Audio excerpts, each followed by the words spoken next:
And good evening, ladies and gentlemen, and welcome to the National Racing Network's presentation of the US Open Wheel doubleheader. Tonight, we're not in the US, we're all the way in Austria for the Red Bull Ring. Absolutely fantastic Grade 1 Formula 1 car circuit. Love these cars here on the big tracks. It's always an absolute blast. Joining me tonight is going to be the one and only James Watson. And James, you have a bit more experience this track than I do. What is it like driving these cars around here? Uh, it's always a nice little mix of draft and actually having to wheel it. You know, there's a lot of long straightaways on this track. It's one of the fastest circuits in F1 because of all the straights. But you do have the second sector that does have a lot more of twisty bits. It's like I've always kind of likened it to a more basic spa, honestly. So because of that, we usually see a lot of really awesome moves. Like, I don't think we'll ever forget hit Michael Haller going 3 wide down into turn 3, trying to battle for a podium, or turn 4 rather, if you're actually looking at the map of the circuit. Yeah, this track, there are so many passing opportunities, especially in these cars, just because of how wide it is. You can see we're looking on board with Brian Labarge right now, and you could probably fit 5 or 6 of these cars around here. Yeah, it's great. You know, the width of F1 circuits kind of plays well for the racing of these cars, you know. Yeah, I expect all of our drivers tonight on a low downforce configuration. This track is so long with all of its straightaways, and especially that center section of the track, sector number 2, they call it in the Formula 1 world, through here is such a fast section of the racetrack.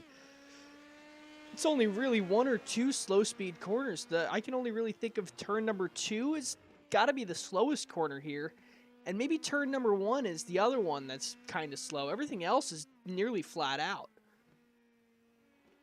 Pretty much, yeah, but as strange as it sounds, you're not actually really running A1 here. Like, you're still wanting a little more downforce to kind of ease you through a lot of these corners. It's not like Spa where you take out as much wing as possible. You still need a little bit of aero help. Well, Ted Burns looks like he's going to be the first across the line. Let's see if this is going to be his first timed lap. We'll ride on board with him and watch what he's doing around here.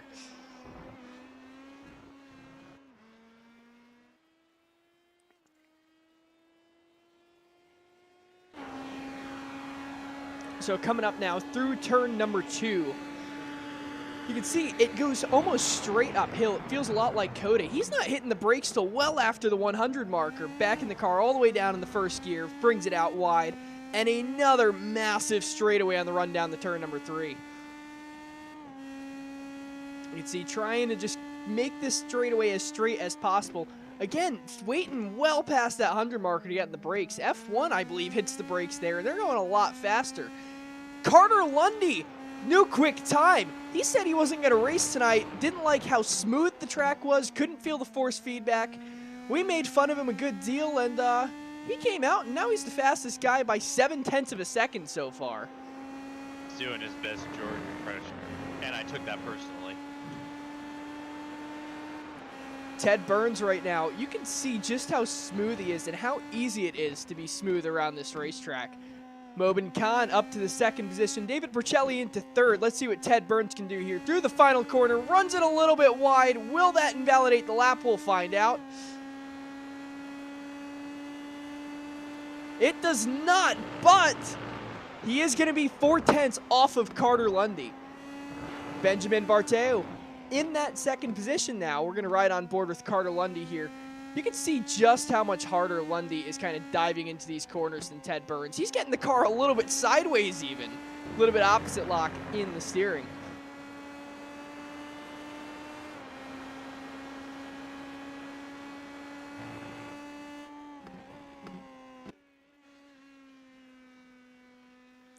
Running that throwback Greg Moore paint scheme.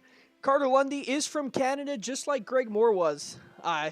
So, a little bit of an homage to one of the greatest drivers ever of the 90s. It's a shame we didn't get to see more of what Greg Moore could have done, especially on the ovals.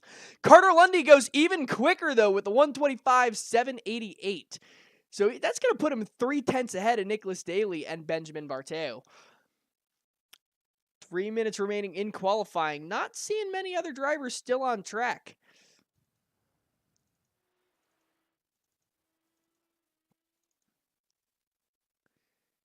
Yep, and now we wait. Nagisa Yoshikawa brings it up to the 6th position. Alexander Wesley Hazelworth brings it up to the 5th position. And it looks like he's still got another heater of a lap to go. Nope, he did do his 2-timed lap, so he's just doing this one for extra practice in that number 7 car. Benjamin Barteo moves himself up to the 2nd position, though, with a 125.995, so he is just faster than that 126 mark. The only other guy up there is Carter Lundy.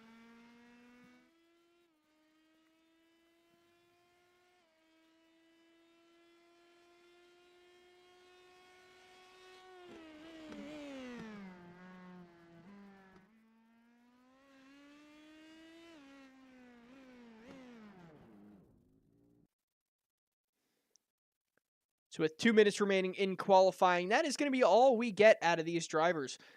Going to have to sit here and wait for a couple moments until they start getting ready to grid up.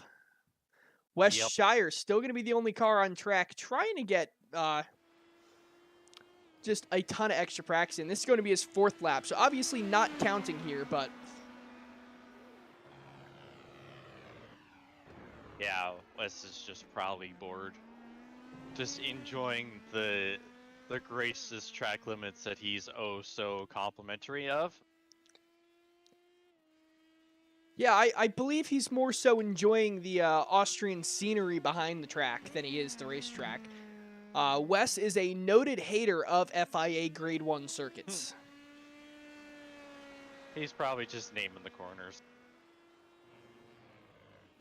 Yes, dumb, dumb, very dumb. This one's kind of okay, and I really don't like this one, is what he's naming these corners. I always found Austria to be a fantastic track. Used to go by the name Spielberg. It is now the Red Bull Ring. Yes, sir, the A1 ring. I've always liked this track, too. You know, it's simple, but it's still kind of enjoyable despite that, you know? Like, it's not a really complicated layout, but it just flows really well. It is one of the, I don't want to say easiest, but it's an easier circuit to pick up and learn how to drive. It's almost like Lime Rock, where it's easy to go around but difficult to be fast at. But it does put on for some of the raciest races in Formula 1 and in these Indy Pro 2000 cars. These things very similar in spec to the Formula 4s that are raced all over the globe. A little bit more horsepower out of these beasts, about the same downforce and a little bit more weight. They have to brace the nose cone a little bit more just to deal with the extra power and in case of a wreck when they go down to Indianapolis Raceway Park down there in Brownsburg, Indiana. Yep.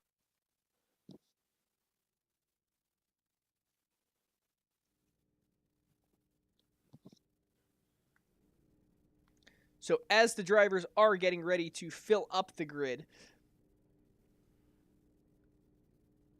Carter Lundy is going to be your pole sitter. He is going to start on the right side. You got to flip these backwards because we are on a road course today. Turn 1 is a right-hander. So Carter Lundy starting first on that inside row. Benjamin Barteu, 0.2 of a second back in the 2nd position. Nicholas Daly starting 3rd, and Mobin Khan in the 4th position. Alexander Wesley Hazelworth, the law firm, starting 5th, and to his outside is going to be Ted Burns. Ted Burns, unusual to see him this far back. Usually he's up there qualified in the top 3. Another shocker to how far back he is, Nagisa Yoshikawa, he's usually up further up as well. He's going to start in the 7th position, and Brian Labarge is going to be in 8th. Jason Miller starting 9th, and David Porcelli, he's a big one. Usually wicked fast, right up there side by side with Carter Lundy. He is 0.8 of a second off. I wonder if he just missed the setup tonight, missed the mark, doesn't have any practice or experience at this track, or maybe it's just a bad night so far. But David Porcelli is going to be a driver to watch truck up through this field. Daniel Smith, a face we haven't seen before. He's going to be seen in a while. We know of Daniel. I'm gonna say, it's like, huh? I've met him a couple times at Daytona. Yeah. Daniel Smith starting in 11th, and Michael Haller in the 12th position. So that is going to round out your field. Looks like only 12 cars here tonight. Kind of a short grid for these things, but excited to see what they can do. Oh, no, there's more than 12. There's our last page. It didn't want to come up. Rod Eskew starting 13th, running that Philadelphia Flyers paint scheme. Simon Fell in the 14th position, and Wes Shire starting dead last in the 15th position. I don't know if it's just because he hates this circuit, he wants to have fun passing cars, or what he's doing there, but that is unusual for Wes to be that far back. He is one of the top guys at these things.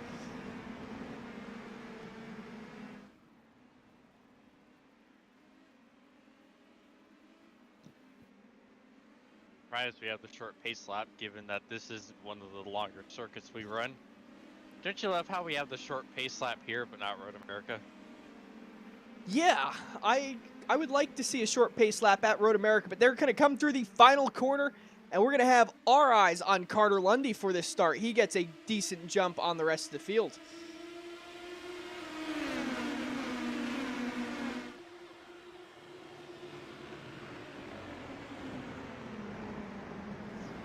Going to be side by side through turn one.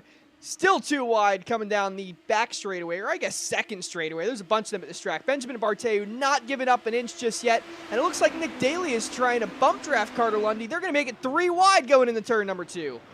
Oh, boy. No carnage yet. I haven't heard any contact, anything out of these drivers, so they're going to make it through there all safe. Whole pack is single file now as they come through the hill. Benjamin's going to make a dive towards the outside going into turn number 3. Going to try the crossover. Nicholas Daly looking inside. Not going to happen there. Carter Lundy still going to hold on to the lead in this one so far.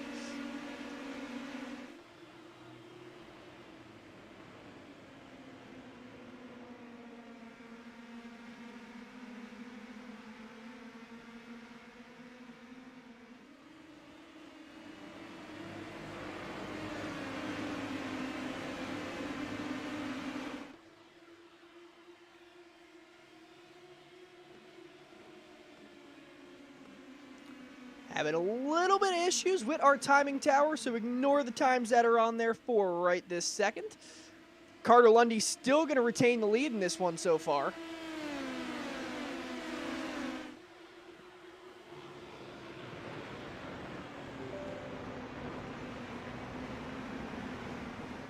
As all of these drivers still single file, nobody able to get a huge draft just yet. We're going to see a lot more drafting and runs coming on in the second race in the USF2000s. These cars a little more trimmed out. Benjamin's going to make a move on the outside. Let's see if he can get anything done there.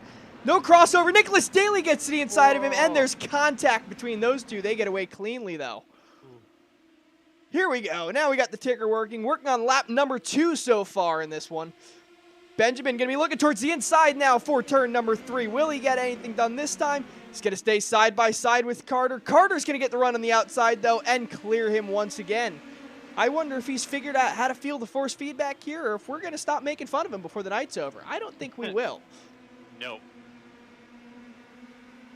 This track is interesting. It's not always the easiest to pass. There's a lot of passing zones, but because of how the corners are designed, it's really easy for the car getting past to kind of hold serve on the outside and carry the momentum off of the corner and just keep the position. Ted Burns getting 2 for 1 there, passing Nicholas Daly and Benjamin Barteu. He's going to put himself up into that second position. He's going to be on the hunt trying to chase down that number 2 car of Carter Lundy. Yeah, the next to last corners are actually really good passing opportunities in these cars. You wouldn't dare think about it in an F1 car or something bigger and faster, but you can actually get it done fairly easily in these things. That whole back section of the track is very, very difficult to build a rhythm on. Ted Burns going for the Pruitt fade. He's going to slow down Benjamin. Benjamin has to get on the binders. That's going to allow Nicholas Daly to get by and take that 3rd position. Mobin Khan also up to the 5th position, and David Porcelli up from 10th. He is up to the 6th position. I believe that makes him our hard charger of the night so far. And that top 6 has broken away bunch from 7th place Nagisa Yoshikawa battling with the law firm Alexander Wesley Hazelworth. Dan Smith going to be running all by himself, and it's Michael Holler and Jason Miller running side by side as they approach sector number 2 of the racing circuit. Give the advantage to Miller. Holler has to back off, and he's going to step in right in line behind Jason Miller. As we look back at the front of the field, Ted Burns is starting to chase down Carter Lundy all over the rear gearbox of that thing. Waiting for an opportunity to arise to get by Carter. Carter doesn't make a lot of mistakes, though, so we'll have to see if he missteps and opens the door for Ted Burns to sneak on in there.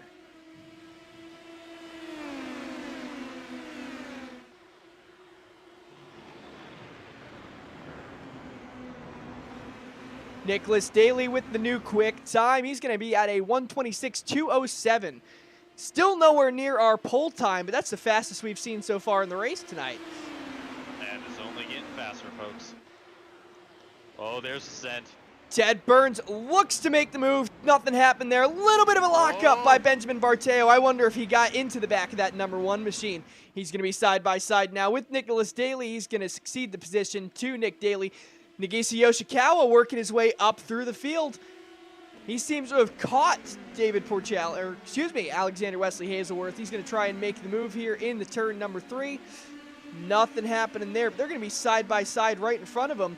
David Porcelli and Mobin Khan catching that top group of 6.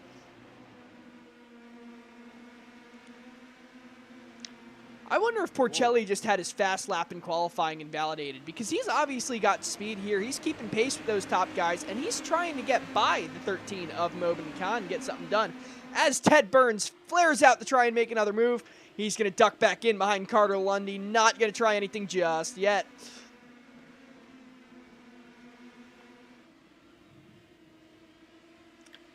Going to be working lap number 5 now. 5 out of 17, almost a third of the way through this one.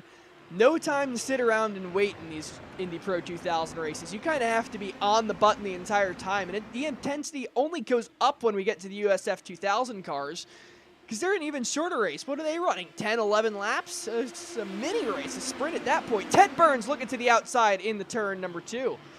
He looks like he's going to get it done. Carter's not going to leave him away, though. They're going to be side by side coming out of 2, and Benjamin Barteo is going to be sitting right behind in the hot seat. Why don't we hop on board with Benjamin, see what he is thinking right now. He's got the best seat in the house. He's got a huge draft. He's going to have to back off, though. Will he follow Carter up the inside? Carter's a little bit slow, though. Not going to be able to get Ted Burns.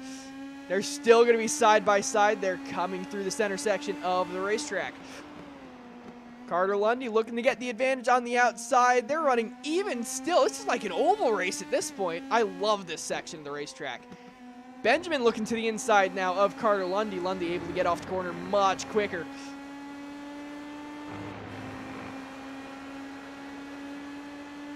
Benjamin looking for a door to open, trying to force the issue. He's going to back off, see if he can get a run down the front straightaway.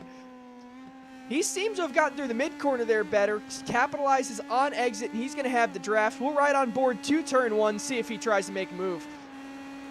Carter ducks out to make the move. Benjamin's got a huge run. He's got to back out of it. Probably for the best. This track, oh, and look at that. I missed it. David Porcelli gets himself up to 4th position. So while we were on board watching the top 3 battle, David Porcelli has just put himself in this fight. All he's got to do is catch these top 3, and he's going to try and get by him. Carter Lundy going to make a pass for the lead. Ted Burns going to try and cross over. Doesn't have enough speed on exit to get by Carter. He's going to look to go side by side in the turn number 3. Can he make it happen? He's going to be there side by side. He's got the advantage in the lead now. Carter's going to have the inside, though. Benjamin's going to try and follow him up the inside. This is what he tried before, and he's going to be side by side with Ted Burns now. Working lap 6 out of 17 this time.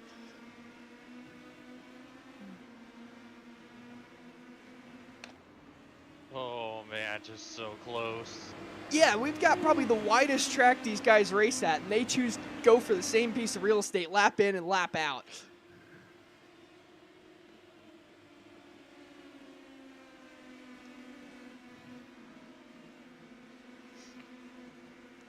There we go. We'll put the graphics up for the viewers, not just for us. Rip. You know, they don't automatically like to pop up on the broadcast for some reason. A little bit silly, but we're getting them worked out. Nicholas Daly with another new fastest lap of the race. This time we get to show you it's going to be a 1:26.106, so he's only 4/10 off of our pole time tonight. In race trim, full fuel load in the car. Ted Burns going to be looking to make the move up the inside. He's backing out of it this time. That turn number 2 seems to be the hot ticket to try and make the move. It just doesn't seem like they can get it to stick. Benjamin Barteo is going to look out, going to try and run side by side with Ted Burns down the straightaway. He's going to have the preferred line on the inside there. Carter goes to defend the inside. Whoa, Ted Burns has to back out of it. Benjamin moves up to the second position. That 4 car is going to be a rocket ship. The 1 car, though, of Ted Burns looks like he got a better run, had to back out of it before they got to the sweeping double left-hander we have at the center of the circuit. Whoa, Benjamin getting a little bit squirrely there. We need to pay attention to that car. Look at him. Yeah, David Porcelli sitting back there, kind of just enjoying the show at this point.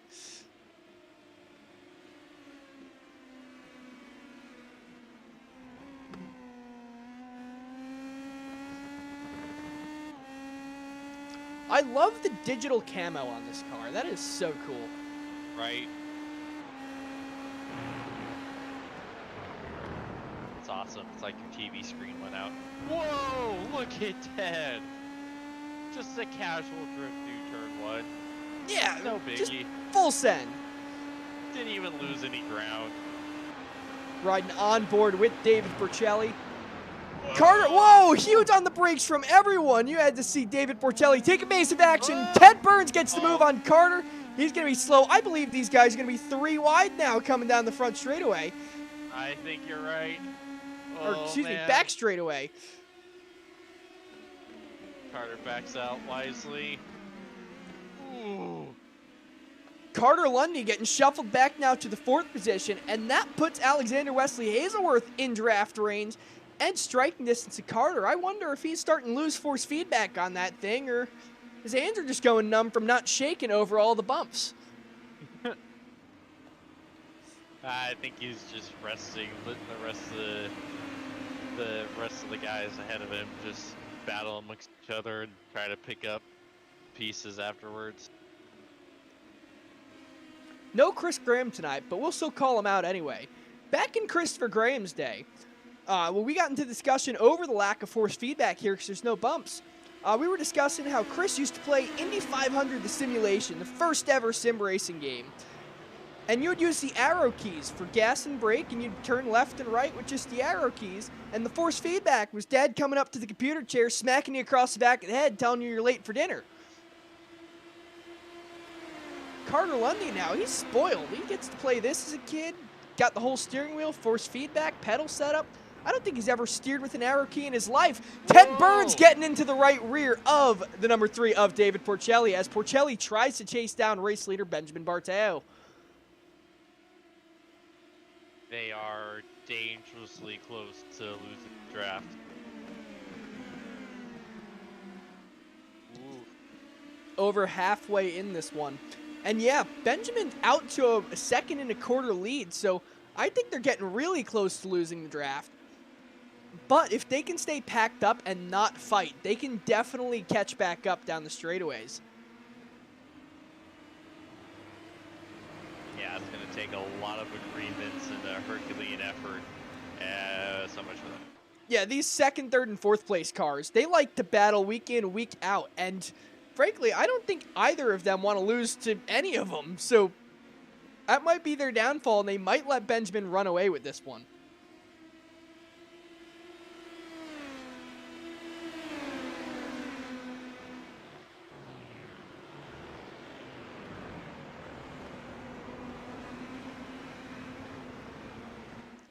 These guys are going to be single file going down the 2nd straightaway of the circuit. Ted Burns going to be looking to the outside through turn number 2.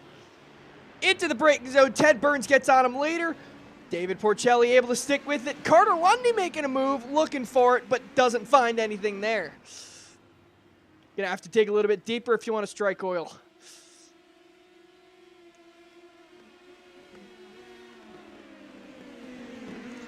There we go. That's a big dig. Whoa. He's going to be on the inside of David Porcelli, and he's going to clear him by the second apex. Maybe not clear just yet. Runs David Porcelli down all the way to the inside, and there he is, clear on the outside.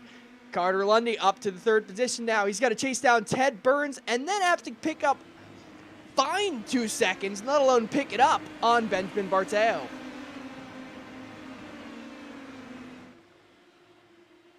David Porcelli sneaking out, taking the peek, gonna try and make the dive. Contact between them. Porcelli gets away clean. Carter Lundy gonna be spinning. He's gonna be in the outside wall. Doesn't look like he hit it very hard though. That car might still be okay. He's gonna be driving pretty angry right now. Let's see how well he can recover from this one. That bumps him all the way down to the 10th position. So what was gonna be a decent race, finishing in the 3rd position? Frankly, anytime I finish 3rd, that's a great race. It's gone now to finishing in the back half of the field if he can't catch anyone. Oh. He's going to pass the number 9 car of Daniel Smith, though. Daniel Smith with a huge off. We're going to look back up towards the front of the field, though.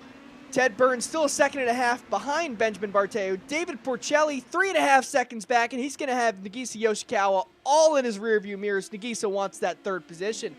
Same thing with Alexander Wesley Hazelworth. He's right there to look. And Nicholas Daly, I want to call him the luckiest guy in this series. It seems like every time he's behind a great battle like this, he's the guy that comes out on top, just kind of sneaks through and says, see you later, boys. Yeah, you can almost call him the closer, really. Always coming out of nowhere. I tell you, the biggest beneficiary of that was Eddie B. He's all by himself now. Yeah, Ted Burns has no heat from behind, but he's losing focus and losing the gap to Benjamin Barteo. Benjamin absolutely running away from this one, and frankly, those guys getting into each other did nothing but help Benjamin tonight. Only 5 laps remaining in this one. 5-finger salute out of the flagman. I don't know if they do that at F1 tracks, but they should. Ted Burns getting way sideways. That's going to close the gap to David Porcelli, but not nearly enough. Porcelli starting to gain a little bit on him, though. That gap is still going to be 2 seconds, though.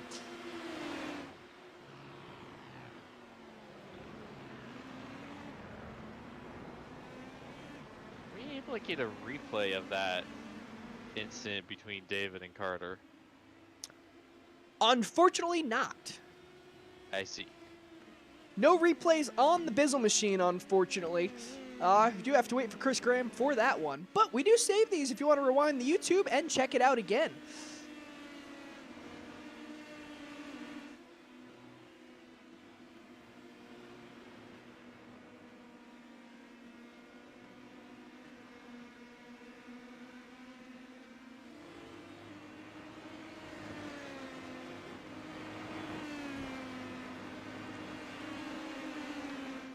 Ted Burns starting to lose the gap on Benjamin Barteo. That's over two seconds now, almost 2.5 seconds.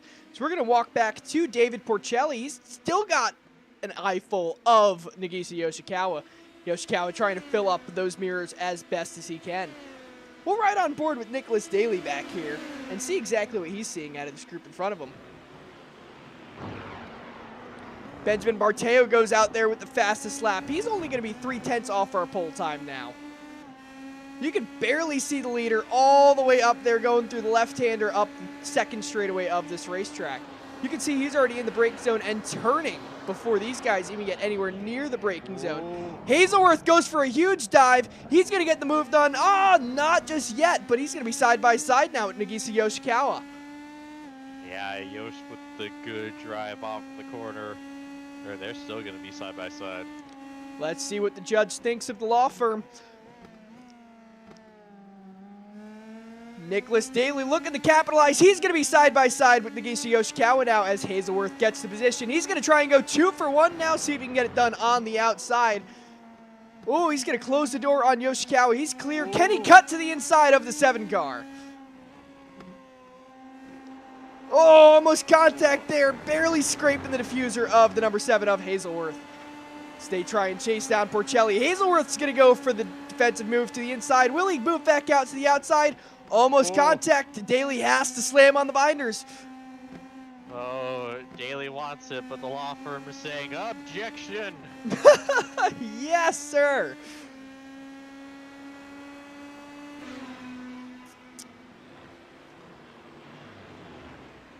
I tell you, now this is the biggest fan of this battle is David Porcelli. He's almost out of draft range for them. Yeah, that gap up to 0.7 of a second now between Porcelli and Hazelworth. I can safely say, unless there's a huge mistake out of the top two, those guys are going to finish first and second. It's really a battle for third at this point. And frankly, the way it's shaping up, it's going to be a battle for fourth. Right now, watching your best battle on the racetrack.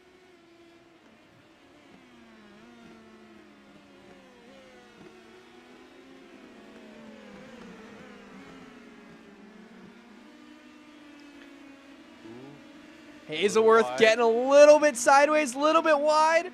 That's going to allow Daly to get right back up to the gearbox of that number 7 machine.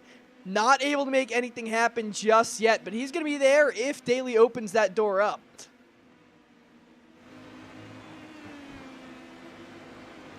I don't even think there's any air between those two cars. Hazelworth going for the block down the inside. Daly's going to try and cross him up. He gets into the back of him. They ramp over each other, and Yoshikawa is going to capitalize. Yoshikawa is going to move up to that 5th position. There's going to be damage on that number 5 car. You can see the wing is bent, and I'd imagine there's some rear diffuser damage on that number 7. Yoshikawa might be able to get the move done here in the turn 1 or turn 2 if that number 7 car of Hazelworth is severely damaged. They're going to be side by side now. It looks like Yoshikawa's car is performing a little bit better. Going a little faster in the straights, and let's see if it's faster in the turns. He's going to have the preferred line as Barteo gets sideways. We have a battle for the lead. Yoshikawa does get the job done on Hazelworth. He's going to try and catch up to Porcelli, but we got to watch these two leaders fighting side by side. Barteo goes for the move, try and take the lead back. Almost contact between your top two. Ted Burns going to look, see if he makes the crossover. Not just yet. Still side by side between those two machines for the lead. I do have to point out, Nicholas Daly, I believe, Toad. He is in the pits now. Yes, Nicholas Daly. That's going to be game over for him. Hopefully we see him again in the USF2000 race. Yeah, just when we thought we had this race called for the top two, they shake it up. It looked like Barteo got a little bit loose, almost spun the car going into turn number 2, and that allowed Ted Burns to close that gap all the way up. Coming through the final corner now, it's going to be 2 laps to go as they cross the start-finish line. If they're not careful, they're going to get a new challenger approaching. Yeah, David Porcelli can really capitalize on this if these guys get into each other and possibly take each other out. Hazelworth on pit road as well. Wow. Yeah, that's going to put your top 5 to Porcelli in 3rd, Yoshikawa in 4th, and Mobin Khan in 5th as Ted Burns looking for the inside in turn number 2. This is where Benjamin almost spun a lap ago. Still going to be side by side. It looks like Benjamin gets off the corner a little bit better, but Ted Burns going to have the preferred line in the turn number 3.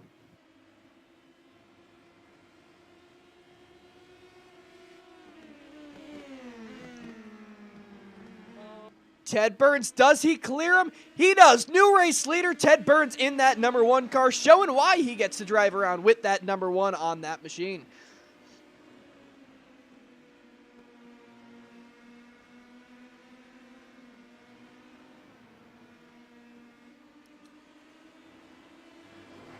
Ted Burns going to try and run away with this one. I wonder if Benjamin has overheated those rear tires and just can't quite get the power down like he could earlier in the race, if that's where he was picking up all the speed. I'd wager and say you're probably right about that. He's not able to carry the same pace he had been all race long. Flagman waving the white flag. Thank you, Barney. It's going to be 1 more lap to go here in Austria. Benjamin Barteo all over the rear gearbox of that number 1 machine. Seeing if he can get anything done. He's going to try and get the huge draft coming down here. Ted Burns going to defend that inside line. Going to make Benjamin have to go the long way around. Let's see if he clears him before the corner. Just about, but not quite. Ted Burns still going to have the inside, and he'll have the preferred line in the turn 3 as long as Benjamin doesn't clear him by the time they get there. Side by side, 2 by 2. Oh, man. Almost contact, almost touching wheels. Into the grass goes Benjamin for the lead. Dale Earnhardt, is that you? Nope. Ted Burns going to take it right back.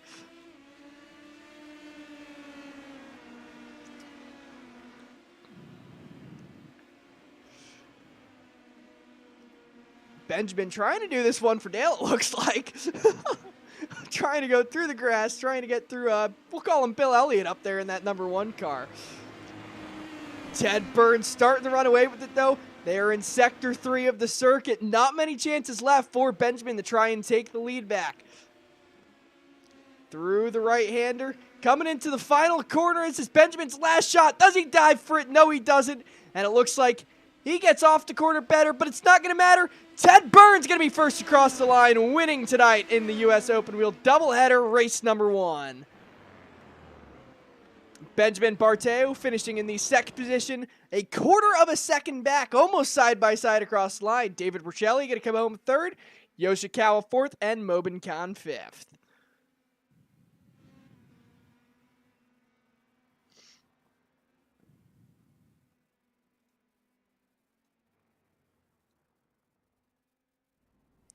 So after 17 laps of the Red Bull Ring, Ted Burns is going to be your winner here in this one. Right after him is Benjamin Barteu, staying up a little bit. It's pretty late there in France. We couldn't get Seb Kinder tonight. He was sleeping also over there in France, but Benjamin staying up, coming home in 2nd. Hopefully we'll see him again for the USF2000 race coming up very shortly. David Porcelli coming out of New Jersey, going to be in the 3rd position. Nagisa Yoshikawa getting a little bit lucky there with some carnage earlier.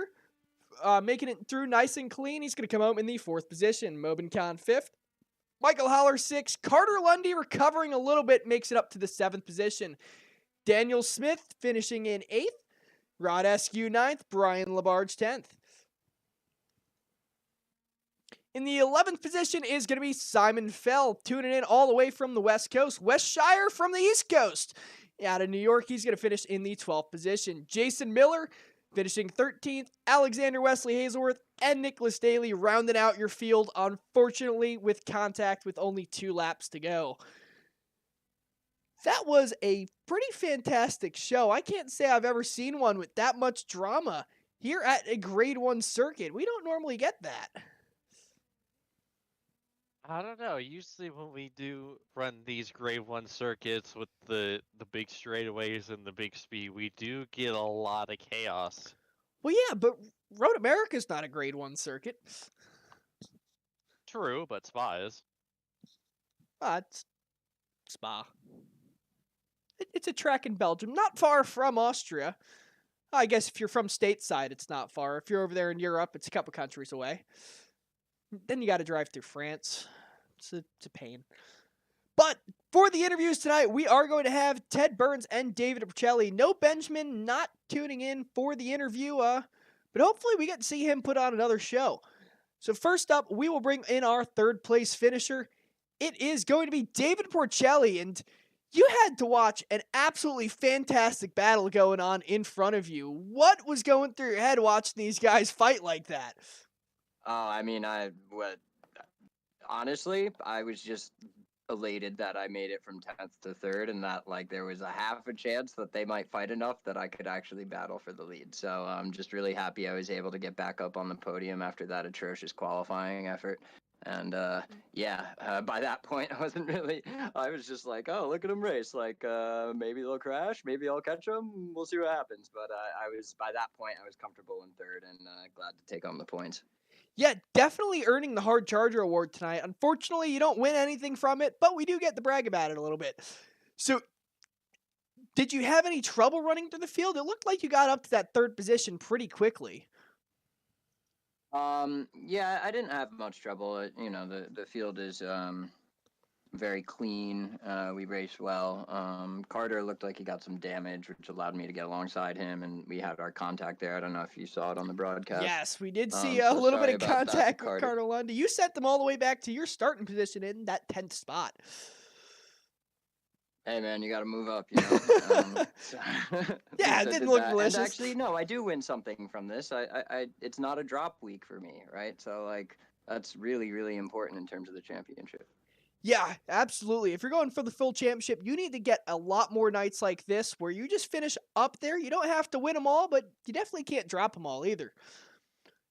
But with that, we are going to ask you for all your sponsor plugs and thank yous.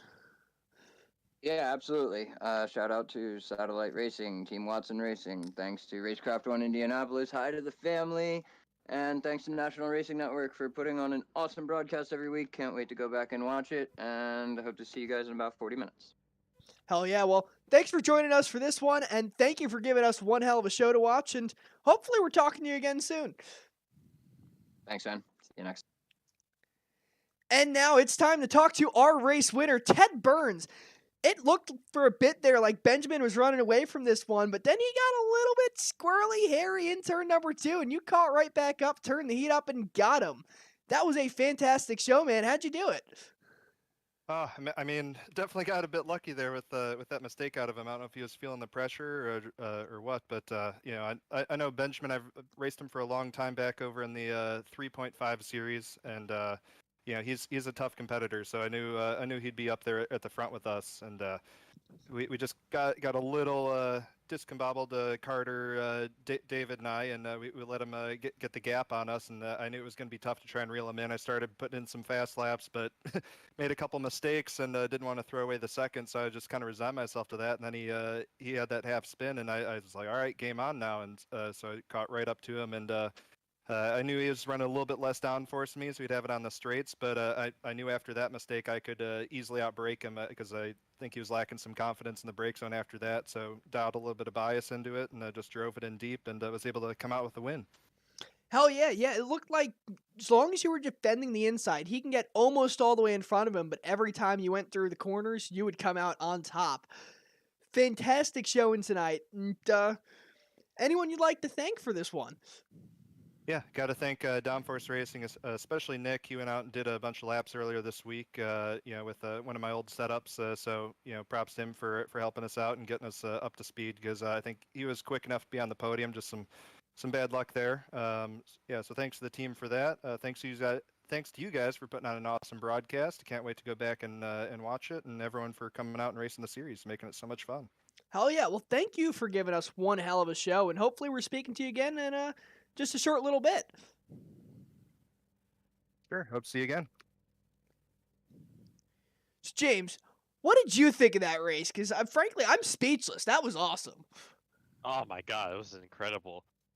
Well, like it was action packed from start to finish, and I love that we even got a nice little twist right there at the end. You know, we thought that first, second, and third were pretty well all settled, and then all of a sudden the battle was back on. Yeah, just when we thought it was over, we were watching the battle between Nagisa Yoshikawa and Porcelli, and all of a sudden we look up and Ben's half sideways and Ted's right there to try and capitalize on it. So hopefully we get another fantastic show like this in the USF2000 cars. Those things with the fixed setup. Everyone's on the same level playing field, same downforce across all the cars. I think that one's going to be a fantastic draft battle. It's almost going to be like one of the ovals. Pretty much. Yeah, we're gonna see a hell of a lot more elbows out. Well, with that, we are going to take a short little break. We'll catch you back at 10 o'clock for the second half of our doubleheader. Thank you very much for tuning in so far, and don't go anywhere. We'll be back.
And welcome back to the US Open Wheel doubleheader here from Austria, not in America tonight. These fantastic USF2000 race machines, about 100 horsepower less than the PM18s we just watched go around this circuit. So these straightaways are going to feel one hell of a lot longer. These turns are going to feel so much faster because you're carrying so much less speed through them. And just a fixed setup. So I think we're going to get one hell of a show tonight.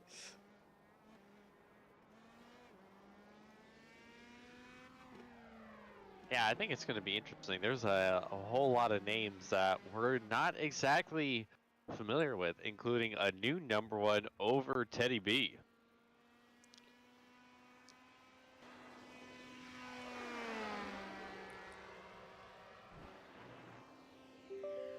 Yeah, Ted Burns not in the #1 car. I was looking before the race. We have a 4,000 strengths of field tonight. One of the highest strengths of fields I think I've ever seen before on the iRacing platform. Yeah, it's going to be some ridiculous points on offer for this one.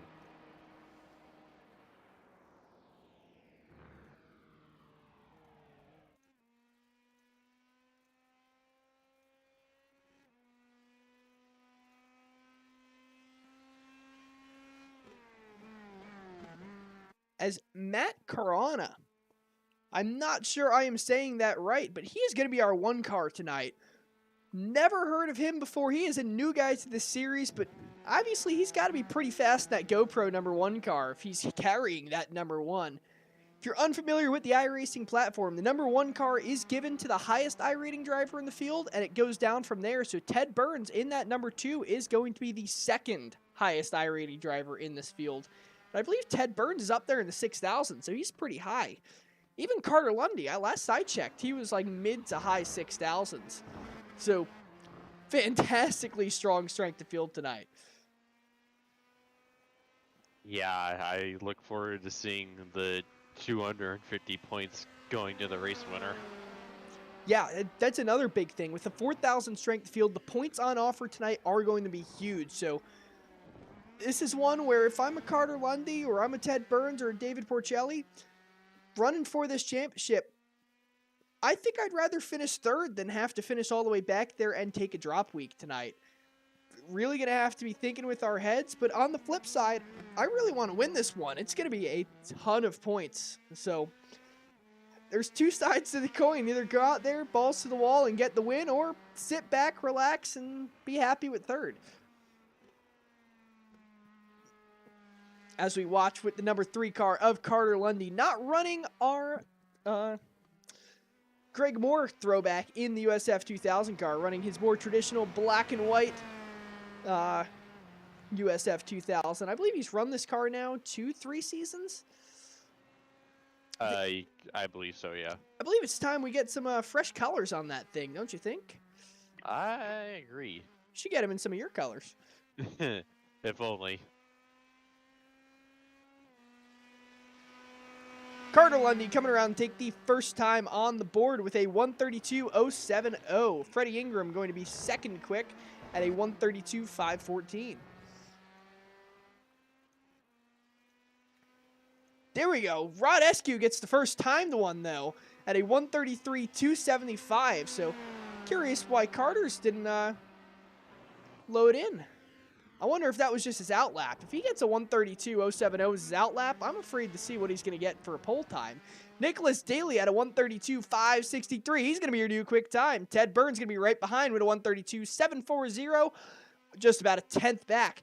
Matt Carana, he's 7/10ths back, sitting there in that 4th position. So this is obviously not his go-to car then. I wonder what his go-to car is, but if he's this far off of these guys, it's got to be something with fenders and a tin top.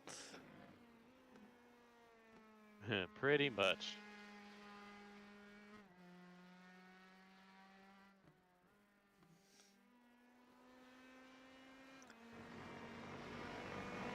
Dave Porcelli moving up to that 4th position, still half a second off of pole sitter Nicholas Daly. Provisional pole sitter Nicholas Daly. Carter Lundy's first time lap does not get timed. It looks like he ran off course a little bit. as we'll watch on board with Nicholas Daly as he goes around to complete his second lap. He runs the same paint scheme between both cars. So, very easy to see his car. If you go and look at David Porcelli, he runs 2 different paint schemes. But Carter Lundy, new quick time. It's going to be a 132.110, 4/10 of a second faster than the number 6 car of Nicholas Daly. Rod Eskew pulling off the racetrack right when I want to go look at him. Rip.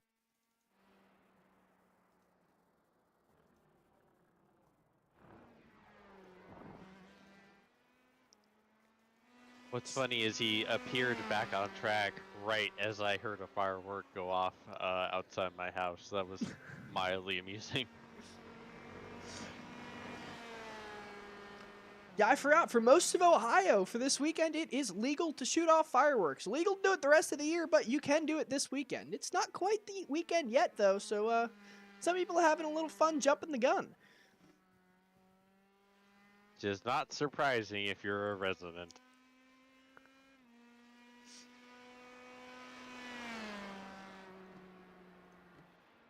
I have no problem with it. As long as they're courteous and quit the noise by 11, some people still got to work tomorrow. But watching along with David Porcelli, currently in the 7th position, and that's where he's going to land 1 second off of Carter Lundy. We see it again.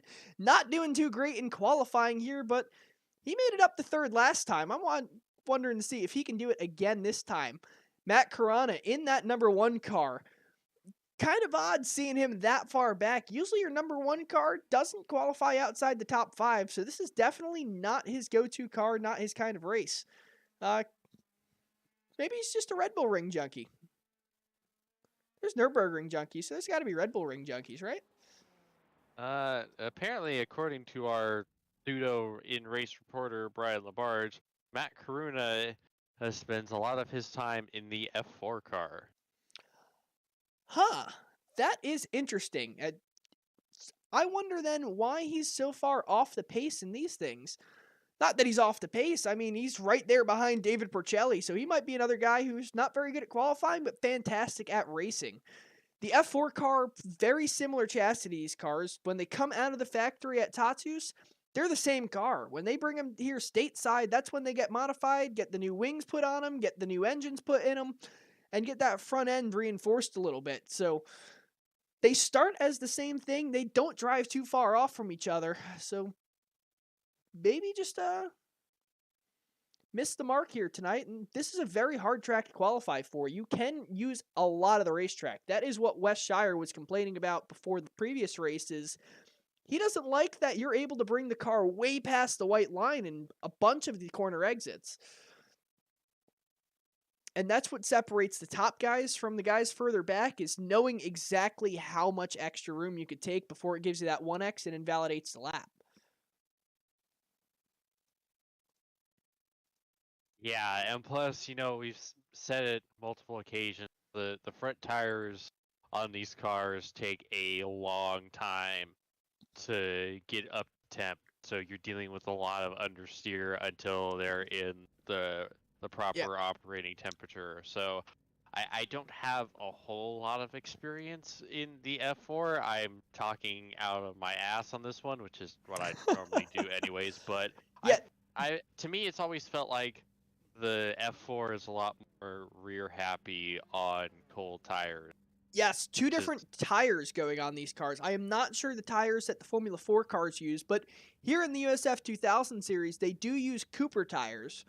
I am not sure the European F4 series would use Coopers. I believe they might be on a Pirelli, if I would have to take a guess, following in line with the FIA Formula series.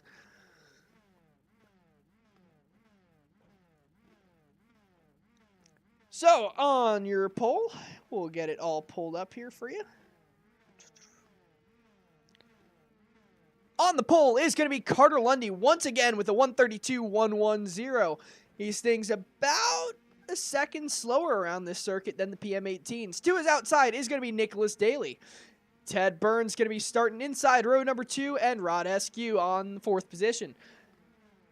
Jashivan Grewal in that 5th position. He's going to be in that number 10 car tonight. 0.8 of a second back from Carter Lundy's time. Nagisa Yoshikawa going to be starting in the 6th position, almost a second back. To find a full second in the field, though, you're going to have to go back to the 7th position. That's going to be David Porcelli, 6 thou off of being 1 second behind Carter Lundy. Matt Carana in the 8th position. He's going to be an additional 10th behind David Porcelli.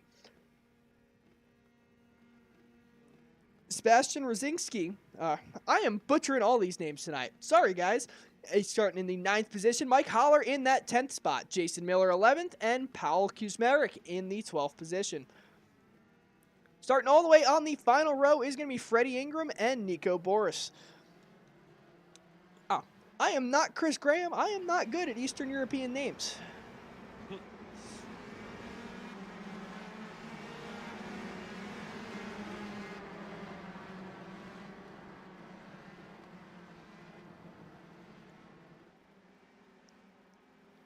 So on the formation lap here, Carter Lundy going to be trying to enter the pace car.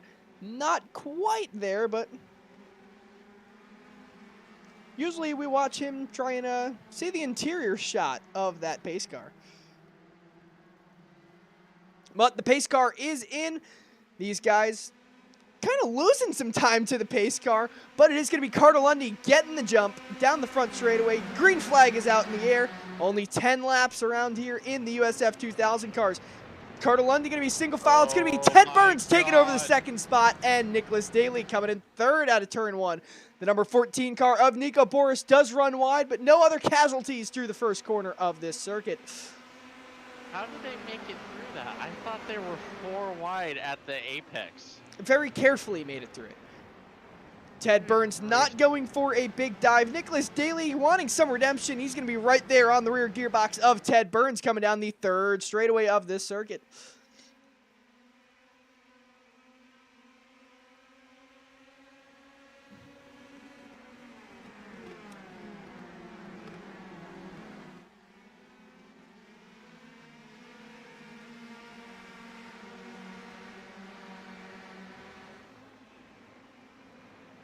So looking at only about a 15-minute race here in this one, with only 10 laps, running about 1.5 minutes each lap.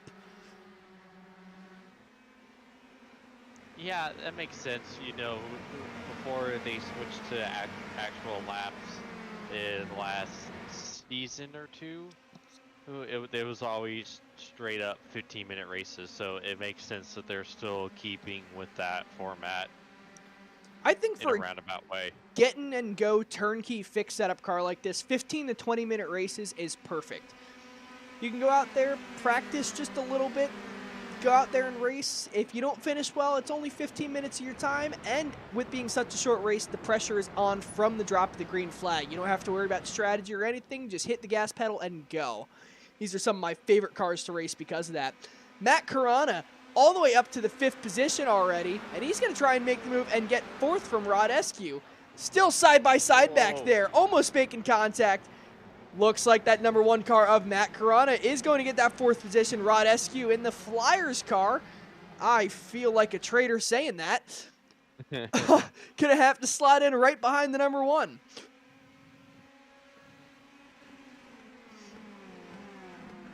And the number 10 car of Grewal is going to try and make the move on Eskew.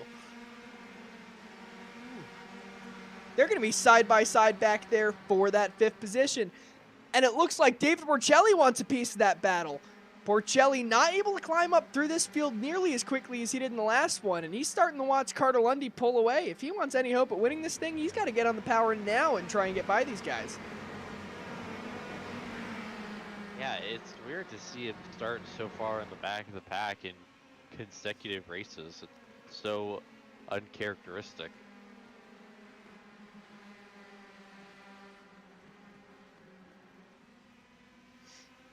As Carter Lundy pulls away almost to a 3/4 of a second gap over Ted Burns. And he goes new quick time, fastest lap. Nicholas Daly steals the fastest lap from him though. Fast lap going to go to Nicholas Daly at a 1:32.029. He is faster than the pole position this time. With the fixed setup, these drivers do qualify on a full tank of fuel. So I'm not too surprised to see them going faster in the race because, for one, you have the draft down these long straightaways, you're burning a bunch of the fuel off the car, and the tires are now up to full temperature.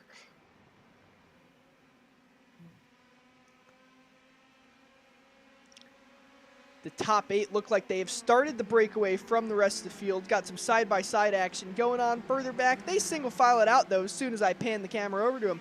David Porcelli getting by the number 10 car. Let's see if he can make his way up past Rod Eskew and try and get in that 5th position and chase these leaders down.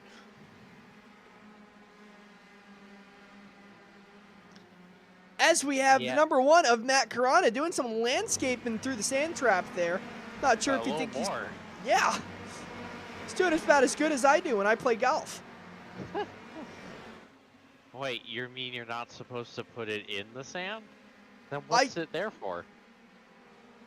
It's just like putting the turtle humps on the chicanes. As they're all going to run over those turtle humps. Maybe they are there for a reason. But David Porcelli is going to get that 5th position from Rod Eskew. Nicholas Daly with another fast lap. Wait, you mean you're not supposed to hit the turtles? Man, it's like everything I knew is a lie. Also, it looks like the 14 car heading down pit road. James, this might be a shocker, but when you play bowling, you are supposed to knock down the pins and stay out of the gutters. Oh, but it's more fun that way. Nagisa Yoshikawa going to be fighting side by side now with the 10 car. Still going to be there side by side, having the inside. If he can hold it here, he's going to have the move done by turn number 3, but he has to slot back in line. Your top 3, though, with an absolutely killer battle. Nicholas Daly, with the new fastest lap, going to be catching up to Carter Lundy. Daly doing a little bit better, a little bit faster, maybe seeing red from the previous race, but Carter Lundy didn't have too good of a showing last time either, so both of these drivers possibly driving with a fire under them. Speaking of fire, here comes the 1 car. Well, speaking of fire, Carter Lundy from Canada bringing that gap back up to almost half a second. Lord. Yeah, people, stay indoors. It is not very clean out there right now. We can thank our neighbors to the north if you are in the Midwest or the eastern part of the United States.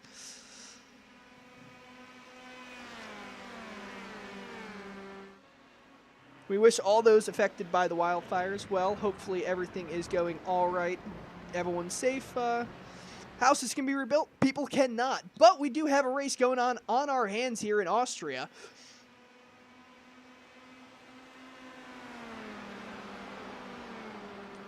Everyone seems to be about 2-3 car lengths apart. Wait and see if someone can get a huge draft. Maybe Carter Lundy makes a mistake and closes that gap back up. Closest battle on the field right now is going to be for the 6th position between Rod Eskew and the number 10 car. As the number 1 car of Matt Carana still doing some landscaping around here, I believe he's doing some secret work for Tony Kanaan.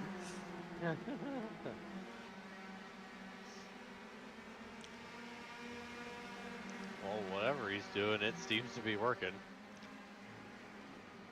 Yeah, I wonder if it's almost like we see in the Fastmaster series a little bit of under caution, under the pace laps, just digging those left side tires into the grass, trying to cool them down a little bit so they're gripped up when you get back on the track surface. I know our friend Cullen Johnson was really big into doing that. He would just dive through the grass, through the quad ovals just to get the tires cool. But the 10 car is going to be making the move, looking on the inside of the 8 of Rod Eskew. Nagisa Yoshikawa waiting to capitalize on a mistake from either of them. As Nicholas Daly goes new quick time once again, it's going to be a 1:31.741. He is approaching PM18 times, running way wide in turn 1, though. I wonder if he's going to have to get a slowdown penalty from that one. Although these vehicles might be so slow that you can clear the slowdown by staying wide open down the straightaway. That is an excellent point, and probably something we should test out. The number 1 car of Matt Carana going for the big dive on Ted Burns. They're going to be side by side. This is how we saw Ted Burns get the lead in the previous one, staying there side by side, coming into turn number 3 and clearing him on the exit of 3. Ted Burns having the advantage now into the corner, but number 1 car is going to be able to stay on the inside. Will he clear him on exit? Yes, he will. That's going to put Matt Carana into that 3rd position. Only 2 more to go if he wants to win this thing. We saw a driver in the previous race, Ted Burns, right behind him. David Porcelli come all the way up to the 3rd position from 10th. Let's see if Matt Carana can go to 1st from 7th, pick up the same 6 spots that Nicholas Daly did. Not Nicholas Daly, David Porcelli. I'm getting all those downforce racing guys confused today.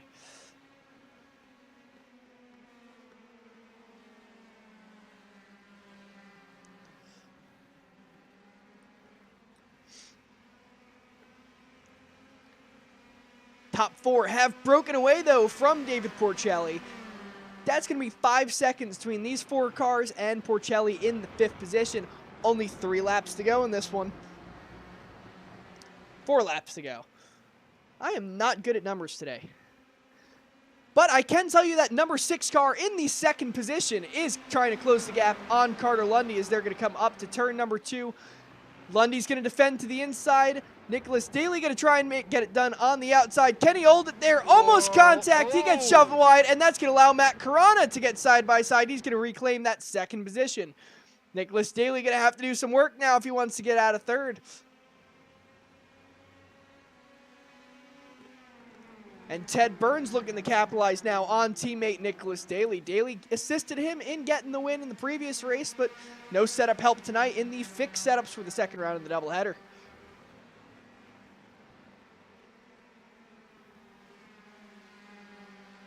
Really curious to see what the 1 car is going to do now that he's up in the 2nd. Really curious to see what and how he's going to make that move for the lead. From what I've seen so far, it's going to be pretty ballsy. We'd be disappointed if it wasn't.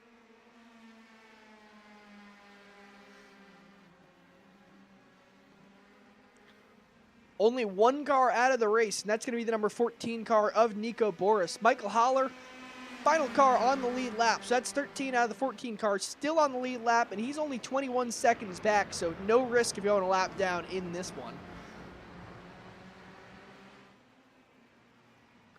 The 1 car of Matt Carana going to get the drafting help down the back straightaway. Let's see if he can peek out and try and get it done on the outside. Carter Lundy going to defend to the outside, try and push the number 1 as high up as he can go. Can the 1 car get the crossover? He's not going to clear him, but they'll be side by side coming into turn number 2, or turn number 3. I am getting all mixed up in numbers. No, you said it right. No, they just went through turn number 2. They're on the run to turn number 3 now. Exactly. Yes. And he's going to try for the cross, and that's going to put the 1 car on the inside, but Carter is going to have the inside for the upcoming left-hand corner. And who's right there? None other but Nicholas Daly, peeking out like he wants to make it 3 wide, but not just yet. He wanted to. You could see the body language of that car.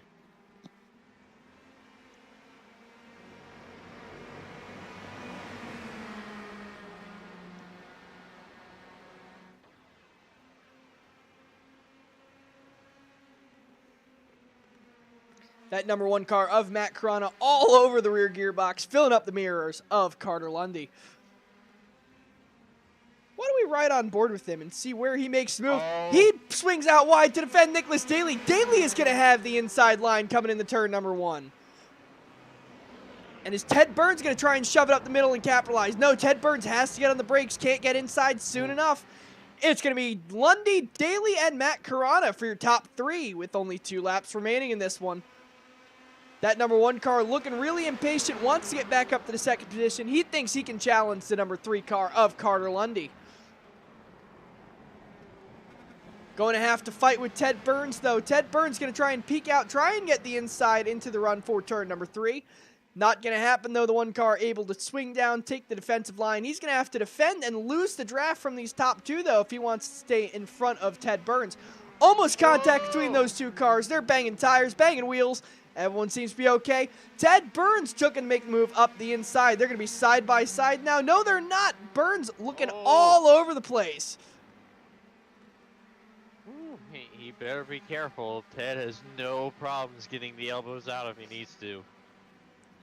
Yeah, I wonder if in a past life Ted Burns was a modified racer, because frankly it seems like he thinks there's chrome horns on these things and he's not afraid to use them.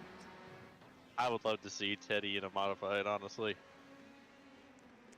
I have done a modified race here at the Red Bull Ring, and I can tell you that is absolutely fantastic. Of course you did. White flag in the air. Once again, we're going to thank Barney for waving that flag. It's only going to be one lap to go. Carter Lundy leading now by almost a full second.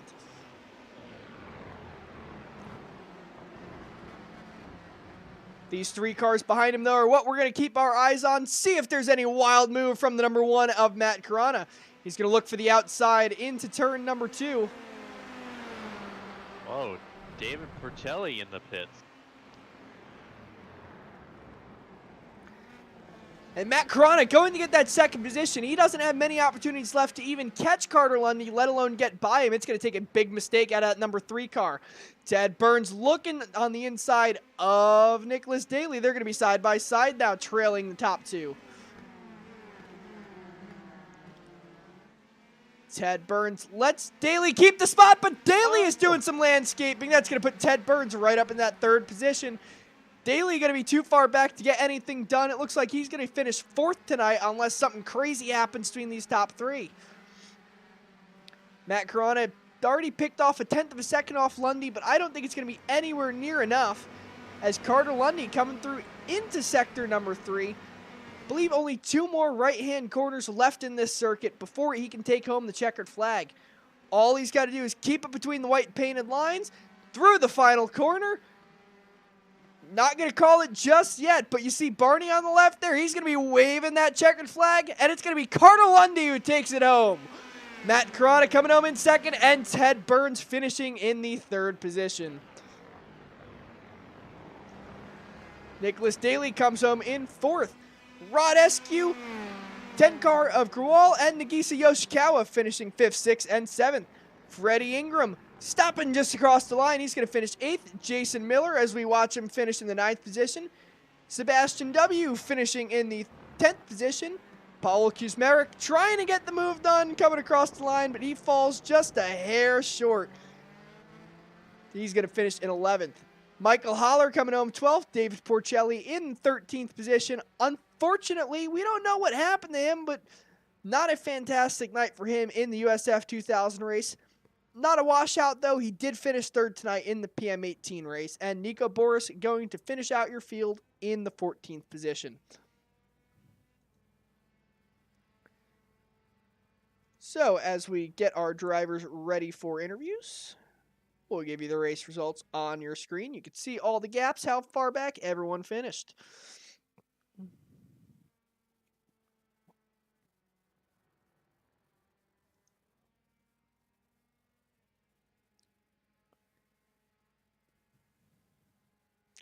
So we wait to see nobody waiting for the interview just yet. So, James, which race did you think was better tonight? I think it was the USF race or the PM18 race?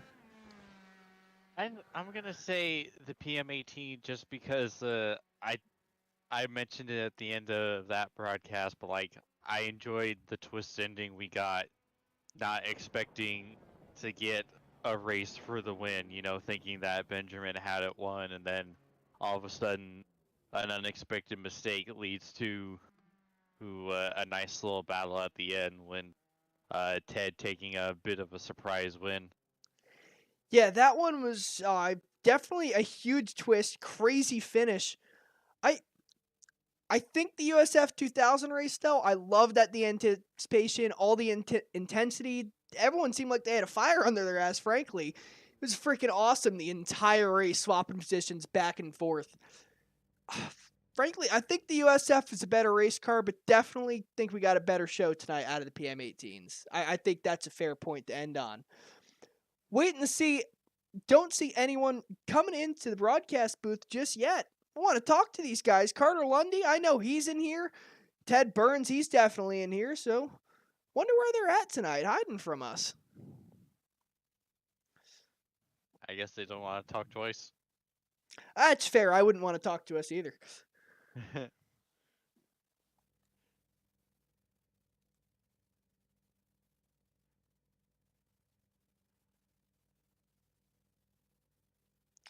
Brian Labarge correcting me in the comments. Rod Escu's car is a Lehigh Valley Phantoms car. It's not a Philadelphia Flyers car. That is the Flyers feeder team, though, so sorry. Let's go Islanders. Let's go Bridgeport Islanders if you're rooting for the AHL teams. Not change my mind there. Also, got to say hello to Robert Kreiser. No Chris Graham tonight, but glad you tuned in. Hope you enjoyed the show. And here we go. We're going to have third place finisher Ted Burns. We'll bring him up here. And Ted, not able to come home with the win tonight in the USF2000 race, but you did get lucky getting by Nicholas Daly. Didn't have to fight for that third spot too hard. Were you just not able to catch these top two, or do you just want to kind of stay away from them in case they wrecked? Yeah, it was some close racing, but I just don't think I had quite that edge in pace just to be up there with them. I think I was just like maybe a tenth off or so, just lacking in a couple of corners, and it was just keeping me from getting really tight in the battle. I knew Nick had a bit of pace on me, so I was racing him, real light, hoping he could get up there and battle with Carter, and I could maybe pick up a spot or two. But yeah, he just missed a downshift there on the last lap, and he went wide. I wasn't trying to scare him or anything, so. Unfortunate, he went like that, but, the team brought it back, third and fourth at the end of the day, so it's still a good result. Yeah, 2 top 5 finishes out of the Downforce Racing crew, so definitely not a bad night at all. And once again, we're going to ask you, who are your sponsor plugs and thank yous, man? I saw it's same paint scheme as the PM18, but maybe you got some different names on her. No, it's got to thank Downforce Racing again. They're key to all our success here in this series. It's awesome having some also super fast teammates that we're gonna be up here in the front and be able to work together. So props to all the guys on the team for that. And thanks you guys for putting on such an awesome broadcast. It's a lot of fun to watch, and everyone for coming out and racing this series. 3 splits, this far into the season. That's awesome to see. So thanks to everyone for coming out. Oh, yeah, and thank you once again putting on one hell of a show. It's my pleasure to put these things on the air and watch you guys go absolutely wild. Of course, it's a lot of fun racing, too. Thank you, guys. Thank you. Well, on that note, not have anyone else to bring up here. We're going to call it a night. I want to thank each and every one of you for tuning in, watching this show. Fantastic racing, as always, in the U.S. Open Wheel doubleheader. Even when we go jump across the pond and come out here to Austria, or occasionally we go to Belgium too. Yeah, it's cool getting to see these cars run at the overseas tracks. I know we have Suzuka on the schedule, so it's always fun to see them at tracks that you definitely will not see them in real life, and they rarely fail to put on a show at these places. Yeah, hopefully I'll get to see him Saturday at Mid-Ohio. It's going to be the Honda Indy 200 out there for the IndyCar series, and hoping they put on a great race. Expecting rain for the weekend, hopefully no thunderstorms so we can get the show in, because it's one race I've been looking forward to all year just about. But on that note, we're going to have to call it a night.